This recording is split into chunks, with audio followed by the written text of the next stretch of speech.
This is how I build a hit list for LEGO investing, and also I'll be adding a couple of my targets for 2023. Let's talk about it. G'day everyone and welcome back to the channel. In this video, I'm going to be talking about some of the ways I start to build a hit list for LEGO definitely in the new year, and I'll be adding some of my targets towards the end of the video, so stay tuned so you can check them ones out. But building a hit list, what does that mean? So at the turn of the new year, we are getting ready to purchase new LEGO sets because we've just had a whole wave of LEGO sets that have retired, and we're going to be sitting on them for, a year, 2 years, however long it is, before we start to sell and make money. So we need to get ready to start organizing our target investment buys for the new year. So this is how I do it. So the first thing I do is I go and have a look at the retiring list. Now, you don't always have to buy sets that are retiring, because some, especially sets that are really, really tricky to get, you can start to buy them in advance, and especially if you are looking to get a lot of quantity to stock up, you may start earlier so you can gradually build a larger one. But the basics of it is you buy sets that are retiring by the end of the year. That's the basics of it. So that's what we're going to be talking about. So you get up the retiring list from all your different sources, and the most trusted one is always usually Brick Fanatics, which are on here.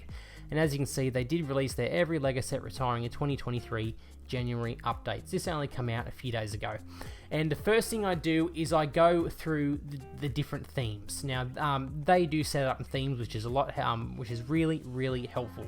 So you can see that these are all the current LEGO Star Wars sets that are scheduled to be retiring by the end of the year, LEGO Ideas, etc., etc., through majority of the themes. Now, the first thing I'll do when building a hit list is just pick a theme. So let's just pick Star Wars, because that's up the top. Let's just pick Star Wars, for example. Once I have picked a theme, the next thing I will do is pick a set, and it's just easier, again, just to go down the list. And get a piece of paper, get up your WordPad on your computer, and start to write down and just collect all this information. So let's just start off with a good one is actually going to be, which I would like to show off, is the 75342 Republic Fighter Tank. So let's just say we're going to pick that set and we're going to start having a look at it. Now I'm going to have a look at some of the signs and different aspects of this set to find out if it is going to be a good investment or not, and then from then I'll make a bit of a top tier list, a top 5, and go from there. So the first thing I'm going to do is I'm going to go to the LEGO store itself. So LEGO, this is going to be in Australian dollars as well, because obviously I am based in Australia. So when this wants to load, I will then get the, you can click it from here as well, but sometimes it will take you to like different countries of the LEGO store. So you can see if I click this one, it may take me to Australia, may take me to the UK or the US. So it's just easier always if I just chuck in the set number on my own. So 75342, I'm going to chuck that up the top, 75342. Hit enter, and then obviously when this wants to load, it's being very, very slow today.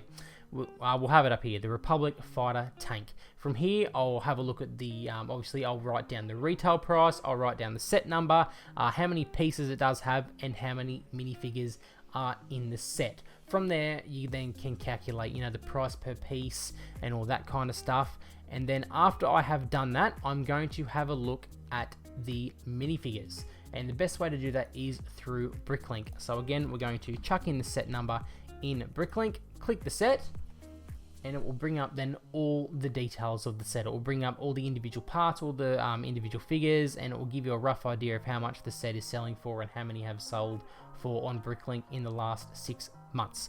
So once you have the set up, you can see this little button here where it says 6 minifigures the item consists of. I'm going to click on that, and again I'm going to write this down or put it on the WordPad or the Excel spreadsheet, whatever you want. I'm going to write down how many figs, their names, and then I want to know if they're exclusive and how much they are currently selling for. So we're going to start up here with just the Battle Droid. So you can see that there is 2 of these. We can see that this item does appear in 32 sets, so it's definitely not an exclusive set. And if you scroll down here, you can see the last 6 months sales, it's going to be new, and the average price, they're selling for about $2.50 each. So there's 2 of them, so that's around $5 for these figures. Next, I'll go to the next figure, and so on and so forth. But this set is a pretty good one to start on, actually, because this, you can see the item appears in one set, so we know that this figure here is an exclusive, which means the only way that you can get this figure is through this set. Now, not all sets have exclusive figures. Some that do may not have too much value, but some that do can be a big driver for why a set does do well post-retirement, and are the better ones for investment purposes. Not all the time, but it is definitely one of the top 5 signs you should be looking at. And we can see that this set, that this figure is selling for about $15. So far we're sitting at about $20 in value with just the minifigures. This one we do have 2 of these. Again, this is another exclusive, and this one's about $17. We've got 2 of them, so there's about $34. Plus our 20, we're sitting at already $54 in value for the minifigures, and we've still got one more to go, which is the Mace Windu, which again is an exclusive. And if we scroll down, we are sitting at $10 in value. So total, the minifigures in this set, give or take, are worth about $64. And if we compare that to the retail price at $70, the figures are pretty much making up the retail price of this set. So if you were to buy this at 20% off, if you part out and sold the figures individually, you're already making a profit. So the minifigures in this set is a fantastic sign. The fact that they are worth pretty much the retail value, that is 10 out of 10 in my book. So that's one of the things that I will look at, and I will start to write down when I start to build a hit list, so I can come back to that. The next thing I want to look at is the exclusiveness of a set. So where sells this set? Now, is it an exclusive only to the Lego store? Is it an exclusive only to certain retailers like Walmart or Target, for example? So all I'm going to do is write Lego, and I'm going to write the set number, which is this one right here. I'm going to search it, and you can hit this shopping button up the top of your Google search, and then it will bring you kind of some of the retailers that do stock this set. You can scroll across up the top. You can also just go all and obviously search down here, so we can see that we do have the Lego site. We've got here in Australia, we've got Myer. Bricks Megastore is just another Lego store, so that one is we don't need to worry about that one. We've got eBay, we've got David Jones, which do stock this set. Amazon, we've got information on Brickset, Dreamworld, which is a Lego store, Amazon, Brick Economy. You can keep looking, I have, but the only place that stocks this set here in Australia is the Lego shop itself, and is Myer and David Jones. So it is more of an exclusive set, which is definitely a good sign. Now, why is this a good sign? Because if a set is sold at all these different retailers, there is going to be more of it out there, which is going to lead into the next thing I have a look at, which is supply and demand. Now, the more of the set that is out there, the more flooded the market is, which means it's not going to be as rare and valuable to collect because there is so many out there. So continuing with the exclusiveness of the set, we're going to have a look at how much supply there is. And there is a few ways of doing it. Obviously, you can jump on eBay, have a look at how many are listed. You can go through, as we just did, and see which retailers are stocking it. And then you can also go into the retailers' websites and just see if they're in stock or they're out of stock. If they're always in stock, that could be that they always have a lot of stock, or it could just mean that they're not a great seller, which we'll touch on in just a minute. But we can see that this one is out of stock. If it is always out of stock, that is a good sign. And it is the same for David Jones. You can also jump onto Bricklink and see how many are currently selling. You can see that there is total lots 126, total quantity 340, so that just means that there is 126 different sellers. So that is a pretty low number, because this number here is worldwide for Bricklink. This isn't Australia, this is worldwide. This is just in Australia, in average Australian dollars. So that is another thing I'll look at, is the supply. Next thing you can have a look at is the demand. So how much of the set is selling. If it's little to none, then no one's going to want it, which means it's not going to be a good investment, because no one's buying it when it's available. Why would they buy it when it's retired, when they didn't want to buy it? So we do have a 344 total sold, that is an amazing number. That is a really good number for demand. And you can also obviously find that out by, is it always out of stock? Is it never out of stock? Is there a high limit? Is there a low limit? And same for even if you go to your retailers in person, have a look on the shelves.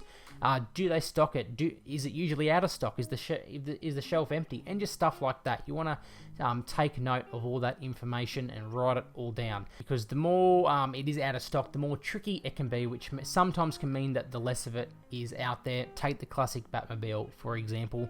It was temporarily out of stock for the last like 6-7 months in Australia, but it never even come back in. It was very hard to get, and that set is pretty much nearly doubled in value already, and it's only just officially retired in the last few weeks. So I'm not saying this is going to be the same, but it is, all these things that we've had a look at so far are very good signs. So stuff like that to build a hit list, look at supply, look at demand, look at the collectability of the set as well. Does it seem like a collectible piece? Is it part of a collectible theme? The price of the minifigures, the exclusiveness of the minifigures, the exclusiveness of the sets. Write it all down and start to build a hit list of the better sets. So after I have done that and I've gone through all of the Star Wars, I've wrote all of that information down, the next thing I will do is kind of make a top 5. So obviously after you do that, you're going to get a feel for which ones seem to look better than others. So I'm going to make a top 5 for that theme and go from there. After I have done that for all of the themes, I'm going to break it down a little bit more and make kind of a top 20 overall. Make my top 20, top 30 hit list, and bang, start hunting for those 20% off or more discounts and start stocking up. Another tip is to prioritize sets that are definitely more trickier to get than others and buy them ones first before you were to buy others. So if this set example was in stock and another one on my hit list, which is usually always in stock and tends to be pretty easy to get, you want to buy this set first over this one, because this one you're going to be able to get more often than this set. So take the classic TV series Batmobile, for example, and the mini tumbler. They're both from Batman. In Australia, the classic Batmobile was very, very hard to get. It was very exclusive compared to the mini tumbler, which was always in stock. If I had the opportunity at, just say, this point to buy both sets, I'd be prioritizing the classic Batmobile over the mini tumbler. So write a list of the sets that obviously are more exclusive than others and a lot trickier to get, and prioritize them more over the other sets. I'm not saying not buy the other sets. They're on your hit list. You do want to buy them. Buy them whenever you can. But if you only have a certain amount of budget and you have the opportunity to buy one or the other, buy the set that is more tricky to get. So those were just a few of my tips and strategies for how I start to build a hit list. Now I'm just going to go over a few that are actually my targets for this year. This is one of them that we have already touched on. 3 others. The Winnie the Pooh, set number 21326, has 5 exclusive minifigures to this set. It was supposed to retire last year, so I do already have a few of them, unfortunately. I did get them at a good discount, though. So this is one of mine on the hit list for 2023. Next is the 007 Aston Martin, obviously the James Bond car, 76911. This one is only just recently released, so by the time it retires, it is scheduled to retire by the end of the year. It would have had only a little bit more than 12 months shelf life, which is a good thing. That is another thing to touch on, is how long the set has been out. Doesn't always matter, but it is just good to have a look at, is the shelf life. And the last one I'll touch on is just the Ahsoka Tano brickheads. Not everyone's a fan of brickheads. I love them. I've got a massive video talking about and breaking down the brickheads theme as a whole coming soon. It's going to be quite a longer video. I might have to break it up into parts, but I'm going to be breaking down that theme in its entirety. So if you'd like to see that, let me know and I'll get it out quicker if you would like to see it. But those 3 are on my hit list, plus this one here, and I will be making obviously more videos in the future breaking down sets I am buying for 2023 as well, as I continue to make a hit list, because it does take a little while. Because to be successful in LEGO vesting, sometimes it's luck, but majority of the time it's all about research. But anyway guys, if you did enjoy the video, please smash the like button, subscribe to the channel, and I'll see you all in the next one.